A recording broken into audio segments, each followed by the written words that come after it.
Assalamualaikum warahmatullahi wabarakatuh.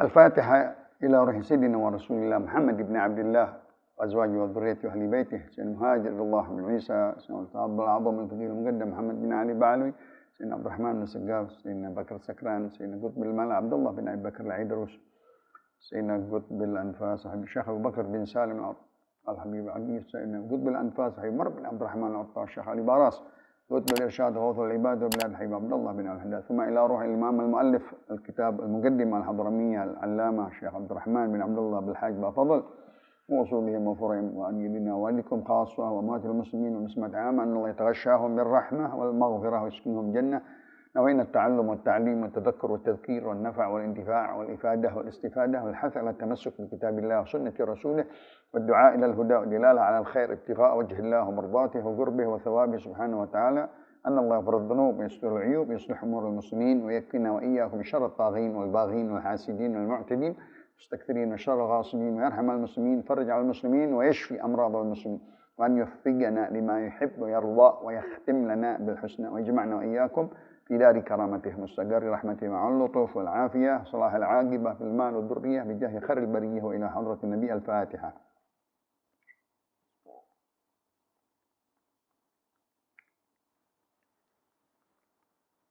بسم الله الرحمن الرحيم الحمد لله رب العالمين والصلاة والسلام على أشرف الأنبياء والمرسلين سيدنا محمد وعلى آله وصحبه والتابعين.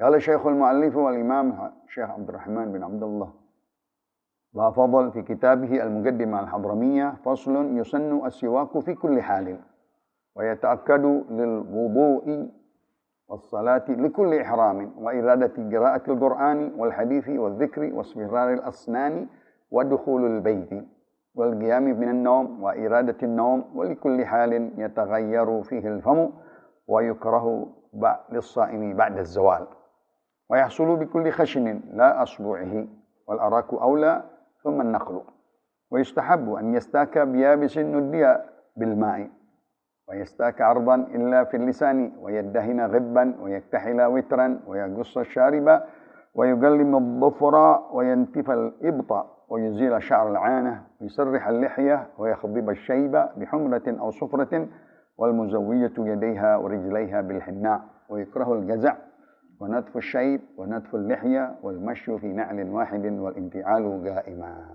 Alhamdulillah wa syukurillah, salawat dan salam kepada Rasulullah. Segala puji dan syukur kita panjatkan atas segala nikmatnya, karunia, anugerahnya. Salawat dan salam kepada baginda kita junjungan Nabi besar Muhammad sallallahu alaihi wasallam. Kita syukuri dengan menuntut ilmu di dalam ilmu fiqh kitab Al-Muqaddimah Al-Hadramiyah karangan Syekh Abdullah bin Abdurrahman Bafadl yang mana sudah sampai ke dalam halaman 14 di dalam pasal tentang memakai siwak.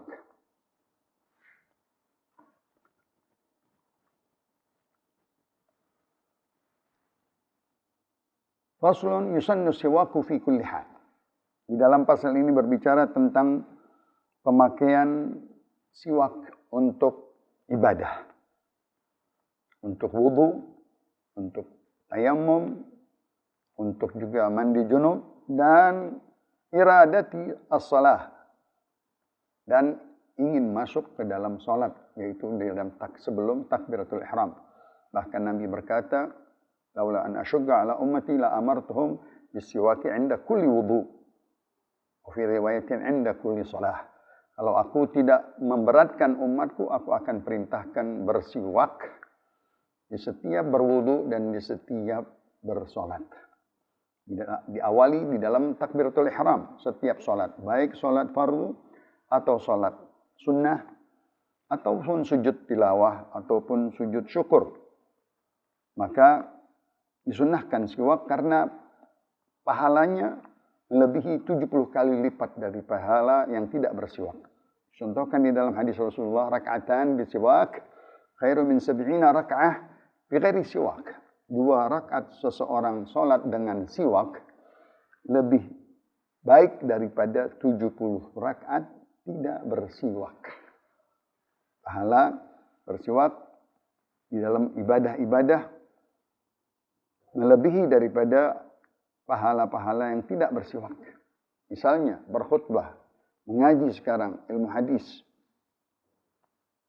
Begitu juga tatkala kita sedang puasa di waktu-waktu pagi harinya sampai siang harinya, baca Al-Quran, membaca hadis Rasulullah, mulai berzikir, itu semuanya menambah derajat pahala, lipatan ganda daripada tidak bersiwak. Karena siwak dicintai oleh malaikat dan dicintai oleh Allah Subhanahu wa ta'ala. Mardatun min Rabb. Siwak itu adalah kecintaan, mendapatkan keridhaan dari Allah Subhanahu wa ta'ala. Matharatun lil fam, dan membersihkan bau mulut. Tatkala perubahan gigi, kuning dan lain-lain. Bahkan juga tatkala kita baru bangun tidur, disunnahkan bersiwak. Bahkan Rasulullah SAW berkata kepada Sayyidah Aisyah, di tengah malam bangun dari tidurnya, yang pertama-tama ditanya, mana siwakku ya Aisyah? Dan Rasulullah bersiwak setelah bangun tidur. Begitu juga sebelum tidur. Begitu juga waktu masuk ke rumah, di rumah kita. Maksudnya apabila kita tawaf, kita ke rumah Allah Subhanahu wa ta'ala, Baitullah al-Haram, kita juga sunnah bersiwak. Karena akan menghadap kepada Allah Subhanahu wa ta'ala. Walikulli halin yataghayyaru fihi al-famu. Dan dalam segala keadaan, kalau mulut kita berubah bau, berubah warna, atau rasa makanan-makanan yang tidak baik, itu dibersihkan dengan siwak. Kayu arak. Ya. Cara memegangnya dengan dia 2 jari kelingking dengan jari jempol di bawah dan 3 jari di atas. Dan memulainya dari sebelah kanan atas ke kiri seperti huruf 8 ke atas dan ke kiri lagi sambil. Dan lisan memanjang ke depan dari ke belakang. Itulah siwak yang dipakai oleh Rasulullah SAW dari kayu arak. Tentunya di dalam waktu-waktu yang lain seperti berkhutbah, sholat witir, bangun sahur, bahkan indal ihtidar, orang-orang yang sedang sekarat pun dianjurkan dia bersiwak sebelum menghadap kepada Allah Subhanahu wa ta'ala. Membersihkan mulut dengan tangan kanan dengan membaca a'udzubillahi minasyaitonirrajim, serta dia berdoa di dalam doa siwak, Allahumma bayyid bihi asnani wa shadda bihi lathati wa tabbit bihi lahati wassah bihi lisani wa barik li fi wa athbitni alaih ya arhamar rahimin. Ya Allah, putihkanlah gigiku, kuatkanlah gusiku, kuatkanlah daripada atas mulutku, ya. Fasihkanlah ucapan lisanku, berkahilah aku di dalam pemakaian siwak, dan tulislah, tetapkan pahala-pahalanya untukku, ya arhamar rahim. Di waktu yang makruh adalah di waktu siang setelah zawal, tergelincir matahari, orang yang berpuasa. Orang yang berpuasa. Juga makruh berlebih-lebihan memakainya. Ya, bukan di waktu-waktu yang baik, di waktu-waktu yang bermain-main, tidak. Waktu-waktu ibadah, menuntut ilmu, dan lain-lainnya. Itu disunnahkan diawali dengan bersiwak. Kayunya, ya, kayu yang diambil adalah kayu arak yang dipilih oleh Rasulullah Sallallahu Alaihi Wasallam, atau dari kayu kurma atau zaitun, dibolehkan memakainya.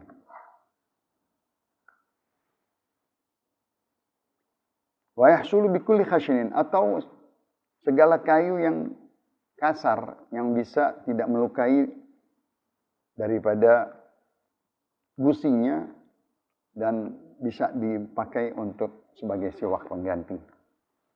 Tapi tidak dengan tangan sendiri, tidak. Karena tangan kita, daging kita sendiri. Kayu arak yang diambil oleh Rasulullah Sallallahu Alaihi Wasallam itu yang sebagai kita pakai. Yustahabu an yastaka biyabisin nudiya bil ma'. Kayu siwak ini direndam di air sebelumnya supaya dia lembut dan keluar daripada zat-zatnya yang di dalam tersebut. Begitu juga arban, daripada memakai siwak tadi dengan dia menggunakannya melebar ke kanan, dari kanan atas, kanan bawah, kiri atas, kiri bawah, balik ke tempat biasa. Lalu dengan terakhir lisan dengan memakainya memanjang dari belakang ke bawah. Nah, itu semuanya cara pemakaian dengan tangan kanan dengan mengucap auzubillahi minasyaitonirrajim dan setelahnya membaca doa tersebut. Itu semuanya mendapatkan keberkahan daripada yang dipakai oleh Rasulullah SAW, kayu tersebut. Sunnah Rasulullah SAW ya, menghidupkan sunnahnya. Man ahya sunnati faqad ahabbani wa man ahabbani kana ma'i fil jannah. Siapa yang menghidupkan sunnahku, ya, dia nanti bersamaku, dan siapa yang bersamaku, dia masuk surga bersama Rasulullah SAW karena menjalankan sunnah-sunnahnya Nabi kita Muhammad SAW. Yang kedua, di dalam pemakaian siwak dengan fitrah-fitrah yang lain daripada kebersihan-kebersihan badan. Nabi kita Muhammad SAW dalam pembersihan badannya dia memakai minyak. Minyak yang dipakai minyak zaitun untuk melumaskan badannya, rambutnya, ya, pakaian kepala, membersihkan daripada kotoran-kotoran dengan waktu-waktu diperlukan. Itu kebersihan rambut kepala, kebersihan badan, kebersihan tangan dan lain-lainnya dengan membersihkannya dengan minyak pelumas ya, badan. Begitu juga di antara kebiasaan Rasulullah SAW memakai celak sifat mata. Itu juga daripada khisalul fitrah, dari perangi-perangi akhlak-akhlak Nabi, sifat-sifat sehari-hari, adat istiadatnya memakai siwak, memakai minyak, bahkan minyak-minyak yang bagus di dalam minyak wangi seperti misik dan lain-lainnya. Begitu juga memakai celah. Kebersihan lain Rasulullah SAW juga mencukur, menipiskan kumisnya, memanjangkan, menggembalkan jenggotnya. Itu juga dari kebersihan khisalul fitrah, kesucian badan kita. Begitu pula menggunting daripada kuku-kuku yang panjang. Tidak disunnahkan memanjangkan kuku yang mana membawa kotoran di bawahnya apabila tidak dibersihkan.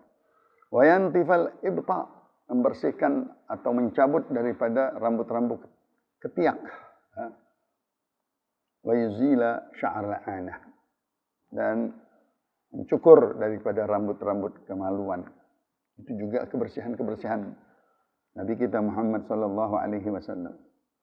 Wa yusarrihal lihyah, dirapikan jenggotnya, rambutnya dengan disisir, dan bahkan wa yakhbib asy-syaiba. Apabila ada uban-uban disemir dengan hinna, dengan daun-daunan pacar, ya, dibersihkan dengan warna yang kemerah-merahan atau kekuning-kuningan. Tapi warna hitam dilarang. Tidak boleh mencat rambut dengan warna hitam. Ya. Dengan hinna, dengan tumbuh-tumbuhan yang dipilih oleh Nabi kita Muhammad SAW, semuanya ada hikmahnya. Banyak di dalamnya khasiat-khasiat yang mana di dalam pemakaian sunnah Rasulullah SAW pasti ada hikmah dan ada kesimpulan dan ada sisi kesehatannya. Ya. Wanita-wanita terutama memakai henna. Ya. Kalau laki-laki untuk perang fisabilillah. Ya. Dia dibolehkan katanya memakai rambutnya dicat dengan warna hitam. Tetapi sehari-harinya kalau untuk ibadah yang mana dipakai warna kemerah-merahan atau kuning-kuningan dari pacar tersebut, henna tersebut. Kalau wanita yang sudah berumah tangga boleh dia memakai tangannya, kakinya ya, dengan henna. Juga di antara tanda-tanda fitrah Rasulullah Shallallahu Alaihi Wasallam mencukur rambutnya dengan bagus, mencukur rambut tidak dikosongkan bagian kepala. Yukrahul gaza. Gaza itu mencukur sebagian, meninggalkan sebagian yang tidak. Tashbihan lil Yahud, ya, seperti mencontohi orang-orang Yahudi. Mencukur dengan rapi, dengan cakep, ya, tidak menghilangkan rambut sebagian kanan atau di atas dihilangkan, sebagian diadakan. Nah, itu namanya gaza, dilarang. Dari sunnah-sunnah yang lain, natfus syaib, makruh mencabut ya, daripada uban-uban. Karena uban itu adalah cahaya, kewibawaan dari Allah memberikan kepada orang yang sudah masuk usia lanjut. Dikeluarkan juga uban tersebut menjadi penahan dia untuk maksiat, mencegah dia untuk berbuat dosa ya, karena sudah masuk usia tua ya. Makruh dia mencabutnya. Wa natful lihyah, apalagi dia mencabut daripada rambut jenggot ya. Sedangkan dianjurkan untuk kita memelihara rambut jenggot kita untuk meniru Rasulullah SAW, sunnah Nabi kita menipiskan daripada kumis dan memanjangkan jenggotnya.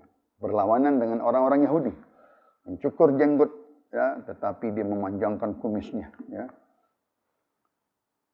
Begitu juga makruh al-mashyu fi na'lin wahidin, jalan di atas trompa, satu trompa. Ya, itu juga dilarang karena membahayakan seseorang kalau dia berjalan dengan satu sendal, yang satu panas misalnya, yang satu kena duri dan lain-lainnya. Itu semuanya dilarang di dalam pemakaian sendal satu saja. Ya. Bisa jatuh dia ya, dalam keadaan tersebut. Ya. Tidak bisa berjalan dengan baik. Ya. Terutama pemakaian khuf yang dimaksud di sini. Khuf untuk pengganti sepatu sholat. Mesti dua-duanya dipakai. Wal inti'al ga'iman. Memakai daripada sendal atau sepatu dalam keadaan duduk, berdiri. Itu susah berdiri. Lebih baik dia duduk sunnahnya. Ya. Terutama sepatu. Ya. Kalau dia sambil berdiri bisa jatuh, tidak ada pemegang. Ya. Untuk memudahkan dia duduk dengan tenang, dia pakai dengan membaca bismillah. Ya. Dan itu sunnah-sunnah Nabi kita Muhammad SAW memakai terumpahnya. Nah ini semuanya daripada sunnah-sunnah fitrah Nabi kita Muhammad SAW. Dari atas tersebut menandakan kebersihan di dalam sehari-hari, baik itu gigi, baik itu rambut, baik itu kumis, baik itu rambut ketiak, baik itu badan, dengan dibersihkan dengan minyak, ya, diurut kalau kita. Begitu juga pemakaian celah atau sifat mata, itu sunnah Nabi kita Muhammad SAW. Begitu juga memakai henna di daerah-daerah jenggot, ya, dan kumis. Begitu pula yang terakhir, cara bercukur kita jangan mengikuti cukuran rambut orang-orang Yahudi, terutama anak-anak kita. Begitu juga memakai sepatu, ya. di dalam pemakaian ini semuanya diusahakan mengikuti sunnah-sunnah Rasulullah Sallallahu Alaihi Wasallam. Semoga dapat kita kerjakan dengan baik. Amin ya rabbal alamin. Wallahu a'lam wa ilmu atam wa la ilma lana illa ma 'allama wa ahkam bisirri asrar al-Fatihah.